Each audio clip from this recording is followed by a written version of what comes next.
Coucou tout le monde, j'espère que vous allez bien. Donc je vous retrouve aujourd'hui pour vous parler du portail dans lequel on vient de rentrer aujourd'hui, le portail du 3 mars 2025. Donc ce portail est un portail d'épuration karmique où il y a des énergies qui sont en train de descendre dans la matière pour amener un grand nettoyage et purification des centres énergétiques. Dans le cas présent, c'est vraiment le chakra sacré qui est concerné et de ce fait cela va concerner toutes les mémoires en lien avec la sexualité, la créativité, l'enfant intérieur blessé et il ne faut pas oublier que le chakra sacré est le siège de nos émotions qui est en lien direct avec le chakra gorge, chakra qui est relié aux vies antérieures, à l'expression, à la communication. Bien évidemment, de par sa proximité, le sacré va influencer le bon fonctionnement du plexus solaire qui lui est relatif à notre pouvoir, à notre rayonnement. C'est les ailes qui font que nous pouvons nous envoler. D'accord ? Donc cette purification du chakra sacré va nous libérer de certains blocages qui ne nous permettaient pas ou nous freinaient pour exprimer notre créativité, nos émotions, notre essence, notre joie de vivre et nous permettre de prendre notre pouvoir de ce fait dans notre vie, poser des actions, prendre notre place. D'accord ? Donc ces mémoires concerne vraiment les violences en général ou l'abus de pouvoir a été exercé et plus particulièrement il s'agit de violences sexuelles, les viols, les attouchements, les incestes, mais aussi les femmes ou hommes battus, les cas d'harcèlement. Enfin, voyez, c'est vraiment de l'abus de pouvoir. Mais également il y a pu avoir des pertes d'enfants, des avortements traumatisants dans des vies antérieures. Et comme vous le savez, au moment de notre réincarnation, nous choisissons notre famille d'incarnation en fonction de ce que nous venons expérimenter, libérer. Donc nous pouvons retrouver des traces de ces abus dans notre lignée, des aïeuls qui auraient vécu ce genre de choses et nous pouvons les avoir vécues à notre tour en raison, en résonance, je dirais, avec ce que nous sommes venus libérer. Le fait d'avoir vécu ou avoir été victime d'abus ou été témoin impuissant d'une scène traumatisante a pu provoquer chez nous un choc émotionnel. D'accord ? Faisant naître un sentiment d'avoir été trahi et de ne pas avoir été protégé. Mais nous avons pu également subir des chantages pour nous faire, je dirais, céder à la volonté d'une personne de façon à ne pas à nous faire taire en nous culpabilisant. D'ailleurs, c'est le meilleur moyen pour que l'on ne parle pas de ce que l'on a vécu ou ce que l'on a pu voir ou à quoi on a pu assister. C'est le meilleur moyen pour nous faire taire, de faire culpabiliser. D'accord ? C'est à ce moment-là que c'est inscrit dans notre subconscient le fait que nous ne pouvions pas être nous-mêmes ou que nous ne pouvons pas choisir de dire non, qui a fait naître en nous ce besoin de contrôle car il existe dans notre inconscient une peur d'être trahi ou abandonné. Et comme nous avons associé le contrôle au pouvoir, eh bien il nous est difficile de sortir de ces schémas dysfonctionnels. Donc le contrôle, c'est soumettre, c'est dominer. Et le pouvoir, c'est avoir la possibilité de, avoir les moyens de, être capable de. Et là, il est bien en lien avec la confiance et l'estime en soi, d'accord. Et on le retrouve dans la blessure de trahison, qui est très présente dans dans ces énergies-là, d'accord? On peut retrouver également d'autres mémoires en lien avec la blessure d'humiliation, comme par exemple une géminarité dans le premier trimestre de votre vie utérine, hein, intra-utérine, qui a pu faire naître le fait de se sentir coupable d'exister. Hein. Et donc on porte ça dans nos énergies. On peut porter ça dans nos énergies. Ou bien ne pas arriver à trouver sa place, hein, dans la famille en particulier ou dans la société en général. Vous voyez, ça peut amener tout ce genre de choses, avoir des difficultés aussi à se réaliser en couple. Euh, et effectivement, dans la lignée, on pourra retrouver des personnes qui ont été critiquées dans leur créativité, leur choix de vie, leur choix de profession, voyez. Une personne qui n'a pas pu faire le travail qu'elle souhaitait, faire ce qu'elle voulait de sa vie, ou qui a renoncé à une activité bon gré mal gré, ou bien une personne qui n'a pas pu faire d'études, qui aurait bien aimé justement faire des études, des personnes dans la lignée qui ont mené une double vie, et également, qui avaient un amant, une maîtresse, mais pas que. Cela pouvait être dans le domaine professionnel, avoir un travail la semaine et le soir, le week-end, une activité passion, vous voyez. Donc il y a une idée de se cacher, de se dédoubler également. Et l'on peut retrouver des signes de répétition dans nos vies, comme le fait d'avoir peut-être pu être ballotté d'un endroit à un autre quand on était enfant, confié à des personnes de la famille, et du coup se sentir comme un petit paquet plus ou moins encombrant, raison pour laquelle nous avons pu développer une vive impression, voyez, de ne pas exister aux yeux des autres, hein, de ne pas exister aux yeux des personnes qui étaient le plus important pour nous, hein, au point de faire, de se dire, ben, on fait partie des meubles, hein. Et donc il a pu s'installer un mal-être au fil du temps, et qui a laissé place à un gros vide intérieur, plus ou moins grand, qui a pu aller jusqu'à la somatisation, d'accord, voire une tendance dépressive également. Donc, il a pu y avoir également aussi des décès dans la famille alors que vous étiez encore dans le ventre de votre mère ou tout jeune enfant, qui ont fait que vous avez pu être imprimé par le chagrin de votre mère, ou que votre mère n'était pas émotionnellement disponible pour répondre à vos besoins d'enfant, d'accord? Et ou encore une mère qui a dû s'occuper d'un membre de la famille malade et qui n'a pas été disponible émotionnellement pour répondre aux besoins de son enfant aussi. Donc vous voyez, cela peut prendre plusieurs aspects qui font que qu'à l'âge adulte, on se, euh, on se sente pas bien, et qu'on se lance parfois beaucoup de défis, mais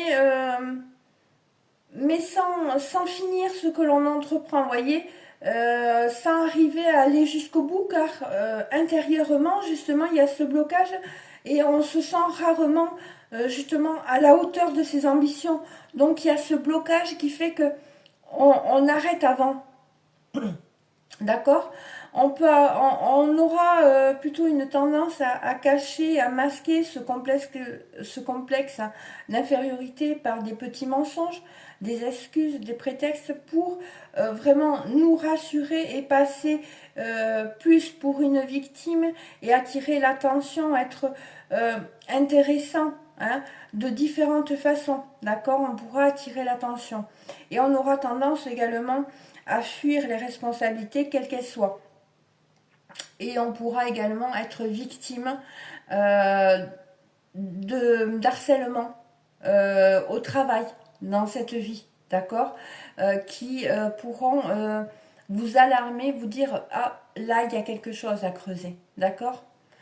Donc, en fait, comme je vous le disais, c'est des énergies d'épuration pour libérer toutes ces mémoires karmiques, hein, mais ça n'empêche que on peut justement aider, si vous vous retrouvez dans ce descriptif, je dirais, on peut justement aider à cette épuration, cette libération en, en finissant déjà, en prenant conscience du fait qu'on ne finisse pas les choses qu'on entreprend. Donc se mettre à finir pas à pas, petit par petit peu, ce qu'on a commencé, l'on a entrepris. On peut aussi faire en sorte de se positionner, de dire non, de poser des limites aussi, se respecter, ce qui va vraiment, je dirais, aider cette libération, cette épuration justement de ces mémoires karmiques, vous voyez. C'est vraiment important, ça me semble vraiment important aussi de vous le partager. Donc, si j'ai choisi vraiment de détailler ces charges karmiques, c'est pour vous permettre de faire des liens dans vos vies, dans votre vécu, dans votre parcours, comprendre ce qui est en train de se passer, ou même expliquer des sensations, des ressentis qui peuvent vous habiter à l'heure actuelle. Donc là, justement, avec cette épuration, il y a des remontées justement karmiques. Donc on peut vivre des choses pas très agréables en lien avec ce qu'on est en train d'épurer.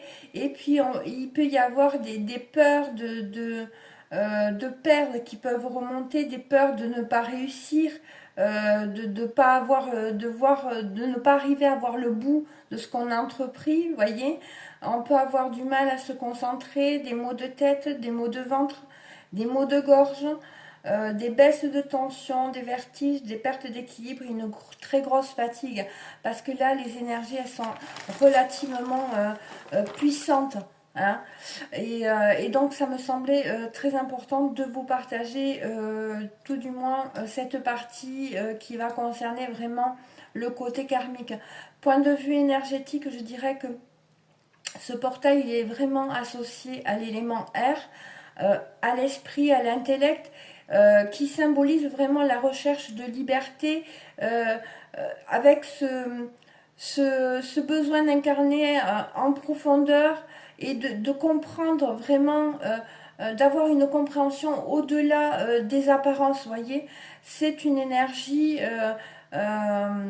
qui va vraiment venir harmoniser l'intellect et l'émotionnel, vraiment pour arriver à cette quête d'équilibre et de réalisation intérieure qui va vraiment insuffler vers l'extérieur cette force vitale qui transcende les apparences pour atteindre vraiment une compréhension plus profonde des choses, d'accord. Arriver à faire les liens. Donc il sera crucial de choisir consciemment l'identité que nous souhaitons incarner, de rester vigilant afin de ne pas se perdre dans ce jeu de transformation, hein, qui est très fort, hein, parce que ça bouscule énormément. Hein. Donc garder la tête, garder en tête, hein, et la tête froide, garder, je dirais, la force de notre authenticité, hein, de cultiver un équilibre entre nos différentes facettes, hein, parce qu'un être a de multiples facettes, hein, mais si ces facettes sont authentiques, eh bien, c'est très bien, d'accord. Voyez, vraiment rester dans l'équilibre, hein. Et de toute façon, nous sommes vraiment encouragés à harmoniser nos aspirations et nos actions, pour éviter justement les excès qui pourraient nous déséquilibrer, vraiment nous recentrer, se recentrer dans nos énergies, nous ancrer pour vraiment naviguer avec assurance à travers les différentes expériences de la vie. Hein. Et ça va être important parce que justement avec ce flux d'énergie là, qui est en train de descendre, ça déstabilise pas mal. Donc on peut se désancrer très facilement. D'accord. Donc ces énergies, elles emmènent vraiment une épuration, comme je vous l'ai dit, une transformation de la compréhension mentale vers des connexions plus vastes, marquant une ouverture vers la multiplicité des perspectives et une exploration en profondeur. Ça nous ouvre à des champs de conscience et de compréhension vraiment plus grands, d'accord.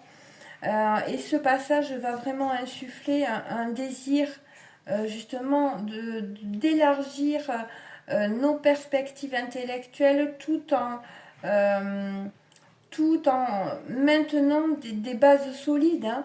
C'est une recherche qui peut nous amener vraiment à approfondir et complexifier notre compréhension, d'accord, en tissant des liens entre les idées. Vous voyez, euh, d'une d'une mémoire, il peut y avoir tellement de possibilités comment elle s'exprime, d'accord. D'une blessure, elle peut s'exprimer tellement de différentes façons, et c'est à nous aussi d'arriver à faire les liens, hein, à tisser ces liens entre pour pouvoir justement nous aussi conscientiser les choses et pouvoir nous libérer, hein. Donc c'est vraiment un cheminement vers une compréhension interconnectée de soi et du monde, d'accord. Et ça va nous permettre de mettre en lumière la manière dont notre voix, nos paroles, portées par notre souffle vital, c'est-à-dire notre intention profonde, notre essence, s'inscrivent dans une dynamique plus large et universelle, qui vont nous amener à comprendre comment nos pensées et émotions, une fois exprimées par la parole, peuvent avoir un impact significatif non seulement sur notre entourage, mais aussi sur des réalités plus étendues. C'est vraiment une invitation à prendre conscience du pouvoir de nos mots et de l'énergie qui véhiculent. D'accord. Et ça, c'est super important, hein, dans ce qu'on est en train de vivre. Et vraiment, comme je vous l'ai dit, le chakra sacré, c'est vraiment le centre de nos émotions, hein. Et s'il n'est pas équilibré, euh, les autres corps vont pas vont être en déséquilibre, d'accord. Il faut que, je dirais, le but, c'est vraiment d'équilibrer tous nos corps entre eux, d'accord, pour pouvoir réharmoniser nos énergies, d'accord. Et ces énergies, de toute façon, elles nous poussent à mettre notre volonté au service d'une idée et à exprimer cet élan de cœur, voyez. Donc, je dirais que ce portail, les mots-clés qui sont relatifs à ce portail vont être vérité, sentiment et action. C'est la vérité profondément ressentie à travers les sentiments, doit guider nos actions en veillant à ce que chaque geste soit en accord avec nos émotions sincères et authentiques.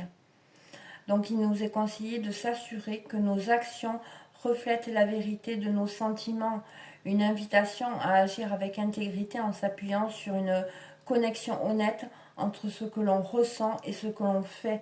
Il sera vraiment important d'aligner ces gestes avec ce qui est véritablement ressenti pour rester fidèle à soi-même, d'accord. Et ce sont nos actions qui définissent notre véritable engagement, notre détermination, notre intégrité, et non simplement ce que nous disons, d'accord. En tout cas, nous bénéficierons vraiment d'un alignement propice des énergies à la réalisation de notre vraie vocation, d'accord. Même si cela reste un équilibre fragile entre Nadir et Zénith qui sera nécessaire de trouver.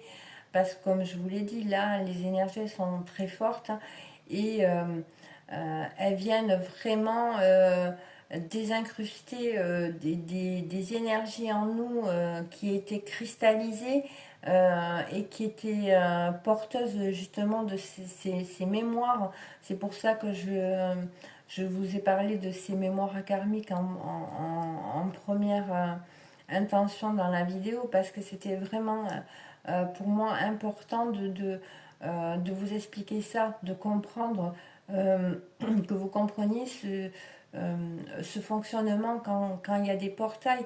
C'est comme s'il y avait des portes, des grandes portes qui s'ouvraient et une passerelle qui faisait le lien donc avec des énergies très hautes, très pures, qui allaient justement rentrer à l'intérieur de nos énergies pour justement amener, désincruster ces énergies cristallisées en nous, hein, qui portent une information, qui portent une mémoire. Hein. Et sans cela, c'est vrai que c'est difficile de se libérer si ces énergies incrustées restent stagnantes à l'intérieur de nous. Elles bloquent nos énergies. Donc voilà, c'était pour moi très important de faire ce parallèle avec quelles sont les mémoires karmiques qui sont en train d'être épurées et justement cet équilibre qui va se faire par la suite petit à petit, par cet équilibre entre le mental et l'émotionnel, voyez, pour que je dirais, le sentimental soit équilibré, d'accord, et qui ne nous impacte pas négativement dans nos vies. Donc voilà. En tout cas, j'espère que j'ai été assez claire, que ça va vous permettre aussi d'avoir des compréhensions, de faire des liens justement avec ce que vous pouvez vivre dans votre vie et vous donner des pistes aussi pour justement vous libérer. En tout cas, c'est dans cette optique-là. Je vous remercie infiniment pour votre écoute, vos abonnements, vos likes. Merci infiniment, ça me touche énormément. Euh, c'est une chaîne YouTube et ça porte bien son nom. C'est une chaîne et vous faites le relais parce que chaque fois que vous vous abonnez, chaque fois que vous likez, vous permettez potentiellement à une autre personne de voir cette vidéo et si à vous ça vous a parlé, vous donnez la possibilité à une autre personne que ça puisse l'aider. Donc je ne sais pas si je suis très claire, hein, mais en fait voilà. En tout cas, je vous remercie infiniment. Merci beaucoup. Rien que pour le travail euh, que je fais pour vous partager ces vidéos, c'est une reconnaissance pour moi et donc merci beaucoup. Je vous embrasse très fort, prenez bien soin de vous et chouchoutez-vous parce que c'est vrai que ça déménage pas mal. Je vous embrasse, à bientôt, bisous.